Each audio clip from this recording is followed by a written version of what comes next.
الحمد للہ رب العالمین والصلاة والسلام علی خاتم النبیین اما بعد فاعوذ باللہ من الشیطان الرجیم بسم اللہ الرحمن الرحیم۔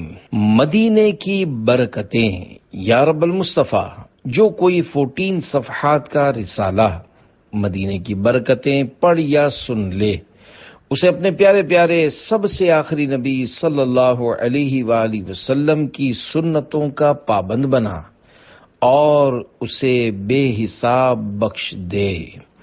آمین بجاہ خاتم النبیین صلی اللہ علیہ وآلہ وسلم۔ درود شریف کا پرچہ کام آ گیا۔ واقعہ: قیامت کے دن کسی مسلمان کی نیکیاں میزان یعنی ترازو میں ہلکی ہو جائیں گی تو گناہ گاروں کی شفاعت فرمانے والے پیارے آقا صلی اللہ علیہ وآلہ وسلم ایک پرچہ اپنے پاس سے نکال کر نیکیوں کے پلڑے میں رکھ دیں گے، تو اس سے نیکیوں کا پلڑا وزنی ہو جائے گا۔ وہ عرض کرے گا، میرے ماں باپ آپ پر قربان، آپ کون ہیں؟ حضور صلی اللہ علیہ وآلہ وسلم فرمائیں گے، میں تیرا نبی محمد صلی اللہ علیہ وآلہ وسلم ہوں، اور یہ تیرا وہ درود ہے جو تو نے مجھ پر بھیجا تھا۔ صلو علی الحبیب صلی اللہ علی محمد۔ عاشق اکبر کی خدمت میں بخار کی حاضری۔ بخاری شریف حدیث نمبر 3926 میں ہے۔ تمام مسلمانوں کی پیاری پیاری امی جان حضرت بی بی عائشہ صدیقہ رضی اللہ عنہا فرماتی ہیں، جب حضور صلی اللہ علیہ وآلہ وسلم ہجرت یعنی مائیگریٹ فرما کر مدینہ پاک تشریف لائے تو حضرت ابو بکر صدیق اور مؤذن رسول حضرت بلال رضی اللہ عنہما کو بخار ہو گیا۔ میں ان دونوں کے پاس آئی اور میں نے اپنے والد محترم سے عرض کی، ابو جان آپ کیسا محسوس فرما رہے ہیں؟ آپ یہ شعر پڑھتے، کل امرئ مصبح فی اہلہ والموت ادنی من شراک نعلہ۔ ترجمہ: ہر شخص اپنے گھر والوں کے درمیان صبح کرتا ہے جبکہ موت اس کے جوتے کے تسمے سے زیادہ قریب ہوتی ہے۔ اور حضرت بلال رضی اللہ عنہ یوں کہتے، ترجمہ نمبر 1، کاش میں پھر کبھی ایک رات مکے کی وادی میں گزاروں اور میرے ارد گرد اذخر اور جلیل نامی گھاس ہو۔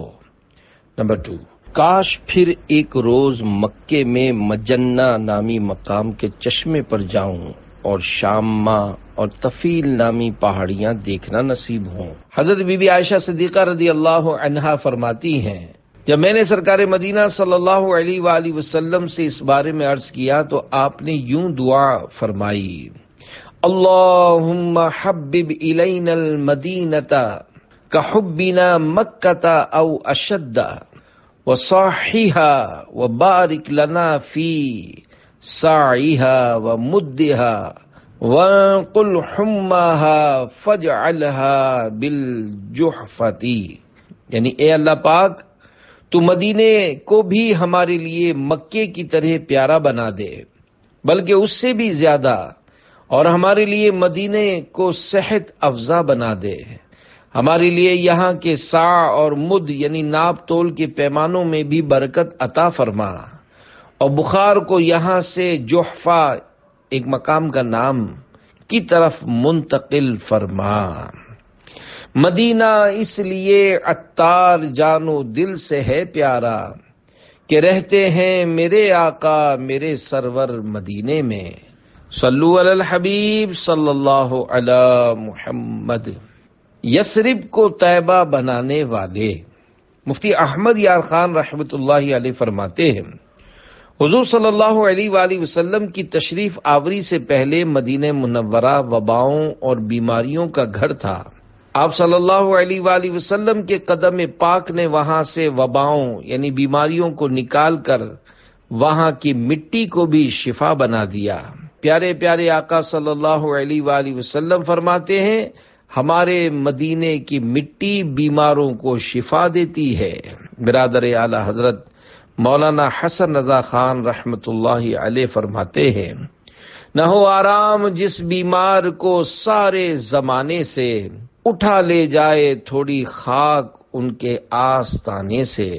مدینہ کو اب یثرب نہیں کہہ سکتے۔ اعلی حضرت امام اہل سنت مولانا شاہ امام احمد رضا خان رحمت اللہ علیہ فرماتے ہیں، مدینہ طیبہ کو یثرب کہنا ناجائز و ممنوع و گناہ ہے، اور کہنے والا گناہ گار۔ رسول اللہ صلی اللہ علیہ وآلہ وسلم فرماتے ہیں، جو مدینہ کو یثرب کہے اس پر توبہ واجب ہے۔ مدینہ توبہ ہے، مدینہ توبہ ہے۔ علامہ مناوی رحمت اللہ علیہ فرماتے ہیں، اس حدیث سے معلوم ہوا کہ مدینہ طیبہ کا یثرب نام رکھنا حرام ہے، کہ یثرب کہنے سے استغفار کا حکم فرمایا، اور استغفار گناہ ہی سے ہوتی ہے۔ امام بخاری رحمت اللہ علیہ نے اپنی تاریخ میں فرمایا کہ جو مدینے کو ایک بار یثرب کہے وہ بطور کفارہ 10 بار مدینہ کہے۔ خلیفہ اعلی حضرت مولانا جمیل الرحمن رضوی رحمت اللہ علیہ اپنی نعتیہ کتاب قبالہ بخشش میں کتنے خوبصورت انداز میں ذکر مدینہ فرماتے ہیں، یا رب میرے دل میں ہے تمنائے مدینہ، ان آنکھوں سے دکھلا مجھے صحرائے مدینہ، کیوں طیبہ کو یثرب کہوں ممنوع ہے قطعاً، موجود ہیں جب سینکڑوں اسمائے مدینہ، یاد آتا ہے جب روضہ پر نور کا گنبد، دل سے یہ نکلتی ہے صدا ہائے مدینہ، ایسا میری نظروں میں سما جائے مدینہ، جب آنکھ اٹھاؤں تو نظر آئے مدینہ، بلوا کے مدینے میں جمیل رضوی کو، سگپ نہ بنا لو اسے مولائے مدینہ۔ صلو علی الحبیب صلی اللہ علی محمد۔ بخار نے اجازت مانگی۔ حضرت بی بی ام طارق رضی اللہ عنہا فرماتی ہیں، اللہ پاک کے پیارے نبی صلی اللہ علیہ وآلہ وسلم حضرت سعد رضی اللہ عنہ کے ہاں تشریف لائے اور گھر میں داخل ہونے کی اجازت طلب فرمائی، سلام کیا۔ حضرت سعد رضی اللہ عنہ خاموش رہے۔ دوبارہ ایسا ہوا، پھر حضرت سعد رضی اللہ عنہ خاموش رہے۔ جب تیسری بار بھی حضرت سعد رضی اللہ عنہ خاموش رہے تو نبی کریم صلی اللہ علیہ وآلہ وسلم واپس تشریف لے جانے لگے، تو حضرت سعد رضی اللہ عنہ نے مجھے بھیجا اور فرمایا، مجھے حضور صلی اللہ علیہ وآلہ وسلم کو جواب دینے سے کسی چیز نے نہیں روکا، بلکہ میں یہ چاہتا تھا کہ آپ صلی اللہ علیہ وآلہ وسلم ہم پر مزید سلام ارشاد فرمائیں، یعنی مزید سلامتی کی دعا سے نوازیں۔ یہ گھر میں داخلے کی اجازت کا سلام تھا، اس کا جواب واجب نہیں۔ پھر حضرت بی بی ام طارق رضی اللہ عنہا فرماتی ہیں، اتنے میں نے دروازے پر آواز سنی کہ کوئی اندر آنے کی اجازت مانگ رہا ہے لیکن نظر نہیں آ رہا۔ اللہ پاک کی عطا سے غیب کی خبریں دینے والے پیارے پیارے آقا صلی اللہ علیہ وآلہ وسلم نے ارشاد فرمایا، تو کون ہے؟ تو اس نے عرض کیا، میں ام ملدم ہوں، یہ بخار کی کنیت ہے۔ حضور صلی اللہ علیہ وآلہ وسلم نے ارشاد فرمایا، تمہیں کوئی خوش آمدید نہیں، تم قبا والوں کی طرف چلے جاؤ۔ اس نے عرض کی، جی ٹھیک۔ پھر وہ ان کی طرف چلا گیا۔ ایک روایت میں ہے کہ جب آپ صلی اللہ علیہ وآلہ وسلم نے اس سے پوچھا تو کون ہے، تو اس نے عرض کیا، میں بخار ہوں، گوشت کھاتا اور خون پیتا ہوں۔ یہ بخار قبا والوں پر 6 دن اور 6 راتیں رہا۔ ان حضرات نے اللہ پاک کے رحمت والے نبی صلی اللہ علیہ وآلہ وسلم کی خدمت میں بخار کے بارے میں عرض کیا، اور ان کا حال یہ تھا کہ ان کے چہرے زرد یعنی پیلے ہو چکے تھے۔ آپ صلی اللہ علیہ وآلہ وسلم نے فرمایا، اگر تم چاہو تو میں تمہارے لیے اللہ پاک سے دعا کروں کہ وہ اسے تم سے دور فرما دے، اور اگر تم چاہو تو اسے رہنے دو، یہ تمہارے بقیہ گناہ جھاڑ دے گا۔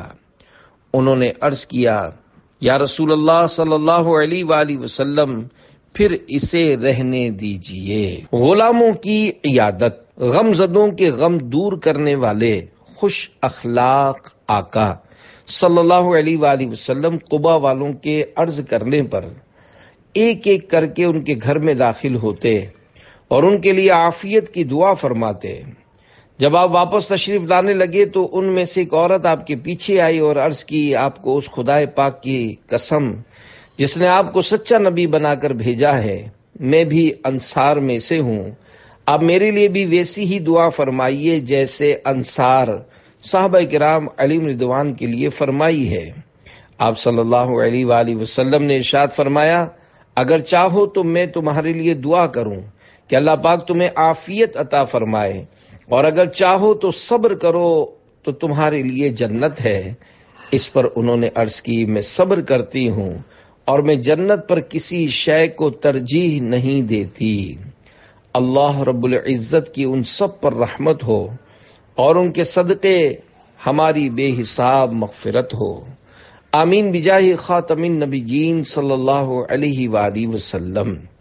اجابت کا صحرا، عنایت کا جوڑا، دلہن بن کے نکلی دعائے محمد، اجابت نے جھک کر گلے سے لگایا، بڑھی ناز سے جب دعائے محمد، صلو علی الحبیب صلی اللہ علی محمد۔ غوث اعظم نے بخار کو بھگا دیا۔ اے عاشقان رسول، اللہ پاک نے ہمارے غوث اعظم حضرت شیخ عبد القادر جیلانی رحمۃ اللہ علیہ کو بے شمار کمالات سے نوازا ہے۔ چنانچہ آپ رحمۃ اللہ علیہ کی خدمت میں ابو المعالی احمد مظفر بن یوسف بغدادی حنبلی آئے اور کہنے لگے کہ میرے بیٹے محمد کو 15 مہینے سے بخار ہو رہا ہے۔ آپ رحمۃ اللہ علیہ نے فرمایا، جا کر اس کے کان میں کہہ دو، اے ام ملدم، یہ بخار کی کنیت ہے، تم سے عبد القادر رحمۃ اللہ علیہ فرماتے ہیں میرے بیٹے سے نکل جاؤ۔ انہوں نے کہا کہ جس طرح مجھے شیخ رحمۃ اللہ علیہ نے حکم دیا تھا میں نے اسی طرح کہا، تو اس دن کے بعد کبھی بخار نہیں آیا۔ بارگاہ غوثیت مآب میں رہنے والوں نے ان سے 2 سال کے بعد بچے کے بخار کے بارے میں پوچھا تو بتایا کہ اس دن سے بخار کبھی لوٹ کر نہ آیا۔ وَرَفَعْنَا لَكَ ذِكْرَكَ کا ہے سایہ تجھ پر، بول بالا ہے تیرا، ذکر ہے اونچا تیرا۔ بخار اور طاعون، پیارے پیارے اسلامی بھائیوں، مصطفیٰ جان رحمت صلی اللہ علیہ وآلہ وسلم نے فرمایا، حضرت جبریل علیہ السلام میرے پاس بخار اور طاعون لے کر آئے، میں نے بخار مدینے میں روک لیا اور طاعون کو شام کی طرف بھیج دیا، لہذا طاعون میری امت کے لیے شہادت اور کافر پر عذاب ہے۔ 2 روایتوں میں مناسبت۔ پیارے پیارے اسلامی بھائیوں، مسجد قباء شریف اب مدینہ پاک میں داخل ہے، جبکہ پہلے مسجد قباء مدینہ پاک میں شامل نہ تھی۔ اوپر بیان کی گئی حدیث پاک اور اس روایت میں مناسبت بیان کرتے ہوئے حضرت علامہ جلال الدین سیوطی شافعی رحمۃ اللہ علیہ لکھتے ہیں، ایک روایت میں ہے کہ بخار کو مدینے سے قباء کی طرف بھیج دیا، اور دوسری روایت میں ہے کہ بخار کو مدینے میں روک لیا۔ یہاں احادیث میں تطبیق یعنی مناسبت بیان کرنا ضروری ہے، کیونکہ بظاہر یہ حدیث پہلی والی حدیث کے مخالف ہے۔ آپ رحمت اللہ علیہ فرماتے ہیں، مجھ پر یہاں 2 باتیں ظاہر ہوئیں۔ نمبر 1، سب سے پہلے جب نبی پاک صلی اللہ علیہ وآلہ وسلم مدینہ پاک تشریف لائے اور اپنی مبارک دعا سے بخار کو جحفہ اور خم کی طرف منتقل فرما دیا، تو اس کا جواب یہ ہے کہ جب جبرائیل علیہ السلام نے ان دونوں بیماریوں کو حضور صلی اللہ علیہ وآلہ وسلم پر پیش کیا تو ضروری تھا کہ مدینہ پاک میں کوئی ایک باقی رہے، تو آپ صلی اللہ علیہ وآلہ وسلم نے بخار کو اختیار فرمایا اور طاعون کو شام کی طرف بھیج دیا، کیونکہ بخار کا نقصان طاعون کے مقابلے میں کم ہے، اسی لیے بخار مدینہ پاک حاضر ہوا۔ اور بے شک رسول پاک صلی اللہ علیہ وآلہ وسلم کے انتقال شریف سے قبل بخار نے حاضری دی تھی، اور ام المومنین حضرت بی بی عائشہ صدیقہ رضی اللہ عنہا کو واقعے افک میں بخار ہو گیا تھا، اور صحابہ کرام علیہم رضوان کی بارگاہوں میں بھی بخار نے حاضری دی، لیکن طاعون کبھی کسی وقت مدینے میں نہیں آیا۔ یہی وجہ میرے نزدیک زیادہ مضبوط ہے۔ نمبر 2، اور دوسری وجہ میرے نزدیک یہ ہے کہ اللہ پاک کے پیارے رسول صلی اللہ علیہ وآلہ وسلم نے جس بخار کو مدینہ پاک سے دور فرما دیا تھا وہ ایک خاص قسم کا بخار تھا جو بہت شدید ہلاک کر دینے والا تھا۔ اس کو جحفہ کی طرف منتقل فرما دیا، نہ کہ مکمل طور پر بخار کو دور فرما دیا تھا۔ جحفہ کہاں ہے؟ حضرت علامہ علی قاری رحمت اللہ علیہ فرماتے ہیں جحفہ مکہ و مدینہ کے درمیان شام کی جانب ہے۔ جحفہ کے معنی ہے سیلاب کا بہاؤ۔ یہاں ایک دفعہ زبردست سیلاب آیا تھا، اس لیے جحفہ نام ہوا۔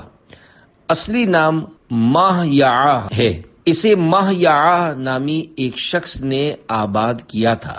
کالے رنگ والی عورت، صحابی ابن صحابی، جنتی ابن جنتی، حضرت عبداللہ بن عمر رضی اللہ عنہما فرماتے ہیں نبی کریم صلی اللہ علیہ وآلہ وسلم نے مدینہ پاک کے بارے میں خواب دیکھا اور فرمایا میں نے ایک کالی بکھرے بالوں والی عورت دیکھی کہ مدینے سے نکلی حتیٰ کہ ماہیعہ میں اتر گئی۔ میں نے اس کی تعبیر یہ کی کہ مدینہ منورہ کی وبا ماہیعہ کی طرف منتقل ہو گئی۔ ماہیعہ جحفہ کا نام ہے۔ ایک روایت میں ہے کہ ایک شخص مکے سے مدینے آیا تو حضور صلی اللہ علیہ وآلہ وسلم نے اس سے ارشاد فرمایا کیا تم نے راستے میں کسی کو دیکھا ہے؟ انہوں نے عرض کیا ایک کالے رنگ کی عورت کو۔ ارشاد فرمایا وہ بخار تھا اور آج کے بعد کبھی لوٹ کر مدینے میں نہیں آئے گا۔ با برکت بخار۔ امام سمہودی رحمت اللہ علیہ فرماتے ہیں ابھی جو بخار مدینہ پاک میں موجود ہے یہ بیماری والا بخار نہیں ہے بلکہ یہ ہمارے رب کی رحمت ہے اور ہمارے نبی صلی اللہ علیہ وآلہ وسلم کی دعا کی وجہ سے گناہوں کو مٹانے والا ہے۔ اے عاشقان رسول، رحمت دو عالم صلی اللہ علیہ وآلہ وسلم جب مدینہ پاک تشریف لائے تو ہماری پیاری پیاری امی جان حضرت بی بی عائشہ صدیقہ رضی اللہ عنہا اور کئی صحابہ کرام علیہم رضوان کو بخار ہو گیا۔ سردار مکہ مکرمہ سرکار مدینہ منورہ صلی اللہ علیہ وآلہ وسلم کی مبارک دعا کا یہ اثر ہوا کہ آج پورے عرب شریف بلکہ یوں کہیے کہ پوری دنیا میں آب و ہوا سمیت ہر طرح سے مدینہ منورہ بہترین جگہ ہے، بلکہ یہاں کی تو مٹی میں بھی شفا و برکت ہے۔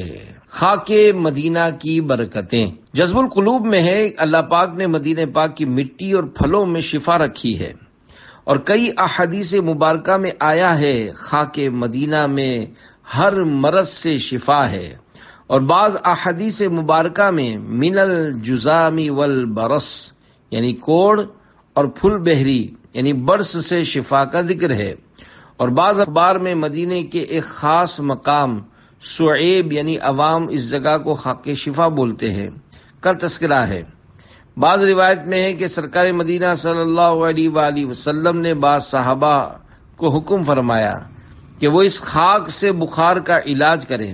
بزرگوں سے اس خاص مقام سعیب کی خاک مبارک سے علاج کی حکایات بھی ملتی ہیں۔ امام ابن بطال رحمت اللہ علیہ فرماتے ہیں جو مدینہ پاک میں رہے وہ اس کی مٹی اور باغات میں ایسی خوشبو پائے گا جو اس کے علاوہ اور کہیں نہیں ہوتی۔ کوڑیوں کے لیے کوڑ دور، اچھا چنگا وہ خاصا بھلا کر چلے۔ سال بھر کا بخار ایک دن میں جاتا رہا۔ حضرت شیخ مجد الدین فیروز آبادی رحمت اللہ علیہ فرماتے ہیں میرا غلام سال بھر سے بخار میں مبتلا تھا۔ میں نے مقام سعیب یعنی خاک شفا سے خاک مدینہ لی اور پانی میں تھوڑی سی گھول کر پلائی، الحمدللہ اسی دن شفا یاب ہو گیا۔ افسوس وہ مبارک جگہ اب چھپا دی گئی ہے۔ بسا اوقات عشاق کھود کر خاک شفا حاصل کر لیتے ہیں مگر انتظامیہ ڈامر وغیرہ ڈال کر پھر سے بند کر دیتی ہے۔ اے خاک مدینہ تیرا کہنا کیا ہے، تجھے قرب شاہ مدینہ ملا ہے، شرف مصطفیٰ کے قدم چومنے کا تجھے بارہا خاک طیبہ ملا ہے، معطر ہے کتنی تو خاک مدینہ، کہ خوشبوؤں سے ذرہ ذرہ بسا ہے۔ لگاؤ تم آنکھوں میں خاک مدینہ، کوئی اس سے بہتر بھی سرما بھلا ہے۔ مریضوں اٹھا کر کے خاک مدینہ، کو لے جاؤ اس میں یقیناً شفا ہے۔ مدینے کی مٹی ذرا سی اٹھا کر، پیو گھول کر ہر مرض کی دوا ہے۔ عقیدت سے خاک مدینہ بدن پر، ملو تم ہر ایک درد کی یہ دوا ہے۔ ہمیں موت خاک مدینہ پر آئے، الہی یہ تجھ سے ہماری دعا ہے۔ میری نعش پر آپ خاک مدینہ، چھڑکنا میرے ساتھیوں التجا ہے۔ پسے مرگ مولا تو مٹی ہماری، ملا خاک طیبہ میں یہ التجا ہے۔ بدن پر ہے عطار کے خاک طیبہ، پرے ہٹ جہنم تیرا کام کیا ہے۔ صلو علی الحبیب صلی اللہ علی محمد۔ پیارے پیارے اسلامی بھائیوں، اللہ پاک کے آخری نبی صلی اللہ علیہ وآلہ وسلم کی برکت سے مدینہ شریف بابرکت بنا، یہاں کا مہلک بخار دور ہوا اور یہ شہر سلامتی والا شہر بنا۔ البتہ عمومی بخار و بیماری کو مدینے میں رہنے دیا، کیونکہ یہ اللہ پاک کی رحمت سے گناہ مٹاتے اور درجات میں اضافہ کرتے ہیں۔ یہی وجہ ہے کہ بعض صحابہ کرام نے بخار کے فضائل سن کر تمنا کی کہ انہیں بھی یہ فضیلت حاصل ہو۔ بخار مانگ لیا۔ حضرت ابی بن کعب رضی اللہ عنہ فرماتے ہیں، میں نے بارگاہ رسالت میں عرض کی کہ بخار کا اجر و ثواب کیا ہے؟ ارشاد فرمایا، جب تک بخار میں مبتلا شخص کے پاؤں لڑکھڑاتے رہتے ہیں اور وہ پسینے میں شرابور رہتا ہے، اسے نیکیاں ملتی رہتی ہیں۔ یہ سن کر میں نے بارگاہ الہی میں دعا کی ہے، پروردگار میں تجھ سے ایسے بخار کا سوال کرتا ہوں جو مجھے تیری راہ میں جہاد کرنے، تیرے گھر کا حج کرنے اور نماز با جماعت کے لیے مسجد نبوی میں جانے سے رکاوٹ نہ بنے۔ راوی کہتے ہیں، آپ رضی اللہ عنہ کی یہ دعا ایسی مقبول ہوئی کہ اس کے بعد آپ رضی اللہ عنہ کو ہر وقت بخار ہی رہتا تھا۔ ہمیشہ بخار میں رہنے کی دعا۔ جب رسول کریم صلی اللہ علیہ وآلہ وسلم نے یہ ارشاد فرمایا بخار گناہوں کا کفارہ ہے، تو حضرت زید بن ثابت رضی اللہ عنہ نے ہمیشہ بخار میں رہنے کی دعا کی۔ چنانچہ انتقال فرمانے تک آپ رضی اللہ عنہ پر بخار کی کیفیت طاری رہی۔ چند انصاری صحابہ کرام علیہم رضوان نے بھی یہی دعا کی تو ان پر بھی انتقال فرمانے تک بخار کی کیفیت طاری رہی۔ اللہ رب العزت کی ان سب پر رحمت ہو اور ان کے صدقے ہماری بے حساب مغفرت ہو، آمین بجاہ خاتم النبیین صلی اللہ علیہ وآلہ وسلم۔ بخار اور سر درد کا ثواب۔ فرمان مصطفیٰ صلی اللہ علیہ وآلہ وسلم ہے، ایک شخص کو درد سر اور بخار ہوتا ہے اور اس کے گناہ احد پہاڑ جتنے ہوتے ہیں، پھر جب یہ اس سے جدا ہوتے ہیں تو اس کے گناہوں میں سے ایک ذرہ بھی باقی نہیں ہوتا۔ حکیم الامت مفتی احمد یار خان رحمت اللہ علیہ فرماتے ہیں، دیگر بیماریاں ایک یا دو عضو کو ہوتی ہیں، مگر بخار سر سے پاؤں تک ہر رگ میں اثر کرتا ہے، لہذا یہ سارے جسم کی خطاؤں اور گناہوں کو معاف کرائے گا۔ ایک روایت میں ہے، بندہ مومن بیماری میں مبتلا رہتا ہے یہاں تک کہ یہ بیماری اسے گناہوں سے پاک کر دیتی ہے۔ پسندیدہ درد۔ حضرت ابو ہریرہ رضی اللہ عنہ نے ارشاد فرمایا، مجھے بخار کے درد سے زیادہ کوئی درد پسندیدہ نہیں، کیونکہ یہ آدمی کے ہر جوڑ میں داخل ہوتا ہے اور بے شک اللہ پاک اس کا اجر جسم کے ہر عضو کو اس کے درد کی مقدار برابر عطا فرماتا ہے۔ 10 دن بخار میں رہنے والے کی شان۔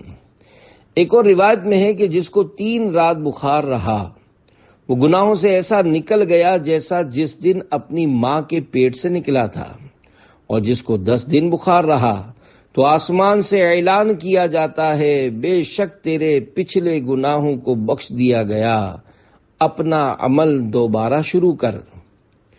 غوث پاک کا مرید بننے میں دیر نہ کریں۔ چند سال پہلے کا واقعہ ہے۔ ایک نوجوان عاشقان رسول کی دینی تحریک دعوت اسلامی کے دینی ماحول سے وابستہ ہو گیا۔ چند دن بعد اس کی شادی تھی کہ اسے بخار نے آ لیا۔ بہرحال جیسے تیسے شادی ہو گئی۔ ولیمے کی تقریب میں بھی وہ بیچارہ بیمار ہی تھا۔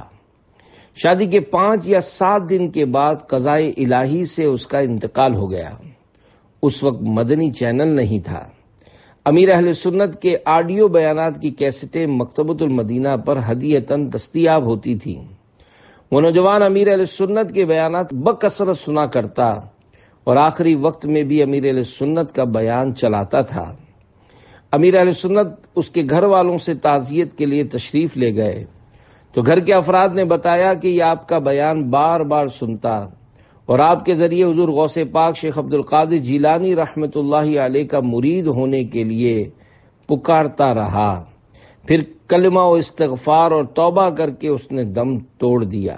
اللہ کریم مرحوم کی بے حساب مغفرت فرمائے۔ اے عاشقان رسول، حضور غوث پاک رحمۃ اللہ علیہ کا مرید بننے میں نقصان کا کوئی پہلو نہیں، فائدہ ہی فائدہ ہے کہ اللہ والوں کی نسبت دنیا اور آخرت میں فائدہ پہنچاتی ہے۔ حضور غوث پاک رحمۃ اللہ علیہ کے سلسلے میں شامل ہونے کی برکات کا مطالعہ کرنے کے لیے امیر اہل سنت کا رسالہ منع کی لاش پڑھیے۔ البتہ آپ کی ترغیب و تحریض کے لیے غوث پاک کے ایک مرید کی ایسی مدنی بہار پیش کی جاتی ہے کہ پڑھ کر آپ جھوم اٹھیں گے انشاءاللہ الکریم۔ غوث و رضا کے دیوانے کی مدنی بہار۔ لانڈھی کراچی پاکستان کے علاقے میں غوث پاک کا ایک دیوانہ رہا کرتا تھا جس کا نام غلام نبی قادری تھا۔ وہ مسلک اعلیٰ حضرت و غوث پاک رحمۃ اللہ علیہ کی نسبت پر بڑا مضبوط تھا۔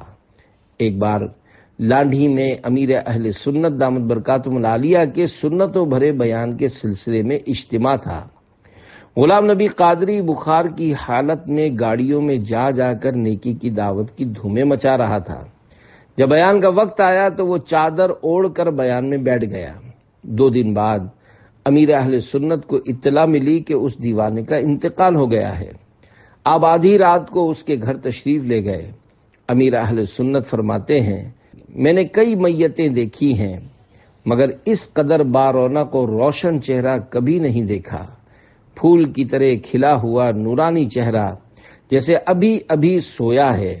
کئی عاشقان رسول کا بیان ہے کہ لگتا ہی نہیں کہ یہ کوئی میت ہے بلکہ ایسے آرام سے لیٹا ہوا ہے جیسے سو رہا ہو۔ اس کی میت کے ارد گرد اسلامی بھائی نعتیں پڑھ رہے تھے۔ امیر اہل سنت فرماتے ہیں، ایسا لگتا ہے وہ بازی جیت گیا ہے۔ اللہ رب العزت کی اس پر رحمت ہو اور اس کے صدقے ہماری بے حساب مغفرت ہو۔ تمہیں لطف آ جائے گا زندگی کا، قریب آ کے دیکھو ذرا مدنی ماحول، سنور جائے گی آخرت انشاءاللہ، تم اپنائے رکھو صدا مدنی ماحول۔ صلو علی الحبیب صلی اللہ علی محمد صلی اللہ علیہ وآلہ وسلم۔ فرمانے آخری نبی صلی اللہ علیہ وآلہ وسلم، مجھے ایک ایسی بستی کی طرف ہجرت کا حکم ہوا جو تمام بستیوں کو کھا جائے گی، یعنی سب پر غالب آئے گی۔ لوگ اسے یثرب کہتے ہیں اور وہ مدینہ ہے۔ یہ بستی لوگوں کو اس طرح پاک و صاف کرے گی جیسے بھٹی لوہے کے میل کو۔ الحمدللہ۔